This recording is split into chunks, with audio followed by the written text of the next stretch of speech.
پاکستان میں صدر اور وزیر اعظم کے عہدوں پر فائز ہونے والے سیاستدانوں کے تعلقات ہر شعبے سے تعلق رکھنے والے افراد سے بنتے ہیں، جن میں فنکار برادری بھی شامل ہے۔ انڈسٹری کو فروغ دینے کے لیے فنکاروں سے ملاقاتیں کسی بھی سربراہان مملکت کے ایجنڈے کا حصہ ہوتی ہیں، لیکن بعض اوقات فنکاروں سے دوستی اس حد تک بھی چلی جاتی ہے جو مبینہ طور پر ان کے افیئر میں تبدیل ہو جاتی ہے، جیسا سینئر اداکارہ عتیقہ اوڈھو اور پرویز مشرف کے معاملے میں ہوا۔ پرویز مشرف اور عتیقہ اوڈھو سے متعلق طرح طرح کی باتیں میڈیا میں کی گئیں اور انہیں ایک دوسرے کے ساتھ رشتے میں بھی جوڑا گیا، جس کی ہمیشہ تردید ہی ہوئی۔ عتیقہ اوڈھو اور پرویز مشرف کے کیا تعلقات تھے؟ عتیقہ کو پرویز مشرف نے اپنی پارٹی میں کون سا اہم عہدہ دے رکھا تھا؟ مشکل وقتوں میں پرویز مشرف کس طرح ان کے کام آئے؟ یہ سب ہم بتائیں گے آج کی اس ویڈیو میں۔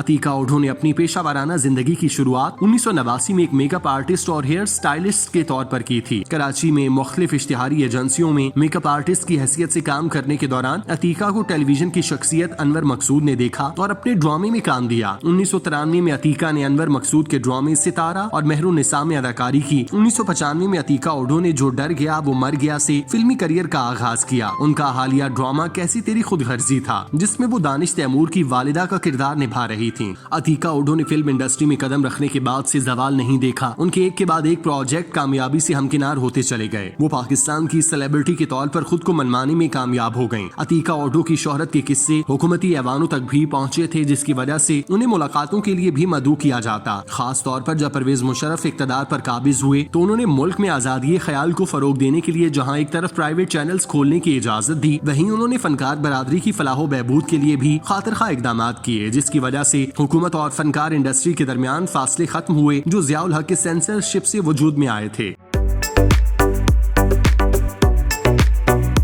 پرویز مشرف اپنے دور حکومت میں بہت سی اداکاراؤں سے ملتے تھے جن کے ساتھ ان کی دوستی تھی، لیکن اس وقت چونکہ عتیقہ اوڈھو کا طوطی بولتا تھا تو پرویز مشرف ان کی طرف خاص طور پر متوجہ ہوئے۔ انتہائی خوبصورت ہونے کے ساتھ ساتھ اپنے فن میں بھی یکتا تھیں، جس کی وجہ سے وہ توجہ کا مرکز بنی۔ پرویز مشرف نے عتیقہ اوڈھو پر نظر ڈالتے ہوئے انہیں اپنی جماعت کا سینئر ترین عہدہ بھی سپرد کر دیا۔ وہ پارٹی ترجمان کی حیثیت سے اپنی خدمات سر انجام دینے لگیں۔ پرویز مشرف اور عتیقہ کے درمیان پروان چڑھتے تعلقات کی خبر میڈیا میں بھی گرم تھی۔ پرویز مشرف کی جانب سے عتیقہ پر کی جانے والی نوازشات طرح طرح کی افواہوں کو جنم دینے کا باعث بن رہی تھیں۔ ان کے متعلق یہ بھی کہا گیا کہ وہ ایک دوسرے کے ساتھ پیار بھرے تعلقات میں ہیں اور انہوں نے شادی بھی کر لی، لیکن عتیقہ اوڈھو نے ہمیشہ ان الزامات کی تردید کی اور انہیں اچھا دوست اور بہترین حکمران قرار دیا، لیکن ان کی پرویز مشرف کے ساتھ بڑھتی ہوئی قربتیں طرح طرح کی افواہوں کا غبارہ بھرنے میں کلیدی کردار ادا کر رہی تھیں۔ جون 2011 میں اس وقت کے چیف جسٹس افتخار محمد چودھری نے عتیقہ اوڈھو کے سامان سے شراب کی 2 بوتلیں برآمد ہونے کے باوجود ان کی رہائی کا از خود نوٹس لیا تھا۔ ایئرپورٹ سیکیورٹی فورس کی جانب سے مبینہ طور پر شراب پکڑنے کے بعد انہیں اسلام آباد سے کراچی جانے والی پرواز میں سوار ہونے سے روک دیا، تاہم ASF نے کچھ بااثر شخصیات کی مداخلت پر انہیں جانے دیا۔ اس وقت جن شخصیات کا نام سامنے آیا ان میں سر فہرست پرویز مشرف تھے، کیونکہ اس وقت عتیقہ پرویز مشرف کے قریبی دوستوں میں شمار ہوتی تھیں، جس کی وجہ سے انہیں فلائٹ میں سوار ہونے کی اجازت دی گئی۔ تاہم افتخار چودھری کی مداخلت کے بعد ان پر شراب برآمدگی کا کیس چلا اور پھر 9 سال بعد بالآخر راولپنڈی کی عدالت نے انہیں اس کیس سے باعزت بری کر دیا۔ 2008 میں اقتدار سے الگ ہونے کے بعد پرویز مشرف نے خود ساختہ جلاوطنی کا فیصلہ کر کے اپنے وفادار ساتھیوں کو دکھ پہنچایا، جن میں سے ایک عتیقہ تھیں۔ انہوں نے ایک انٹرویو میں مایوسی کا اظہار کرتے ہوئے کہا کہ میں مشرف سے مایوس ہوں، کچھ لوگوں نے اس کی عزت کھو دی، اسے ملک واپس آ کر مقدمات کا سامنا کرنا چاہیے۔ عتیقہ اوڈھو کے بارے میں لوگ یہ سوال کرتے ہیں کہ انہوں نے APML میں اپنے عہدے سے استعفیٰ نہیں دیا، البتہ وہ پارٹی کے موجودہ حالات کی وجہ سے پارٹی میں مکمل طور پر پسماندگی اختیار کر لی۔ عتیقہ اوڈھو نے ایک بار پرویز مشرف کے بارے میں یہ الفاظ کہے تھے کہ اس نے غلطیاں کی، لوگ کرتے ہیں، لیکن وہ ایک معزز آدمی ہیں، ایک مہذب انسان ہیں، اگر کوئی شخص ملک کی قیادت کر سکتا ہے میں پھر بھی مانتی ہوں کہ وہ وہی ہیں۔ پرویز مشرف کے ساتھ تعلقات کی وجہ سے عتیقہ خبروں کی زینت بنی رہیں، لیکن جب انہوں نے پاکستان تحریک انصاف کے بانی رکن سمر علی خان سے تیسری شادی کی تو ان کے پرویز مشرف کے ساتھ تعلقات کی افواہوں نے دم توڑ دیا۔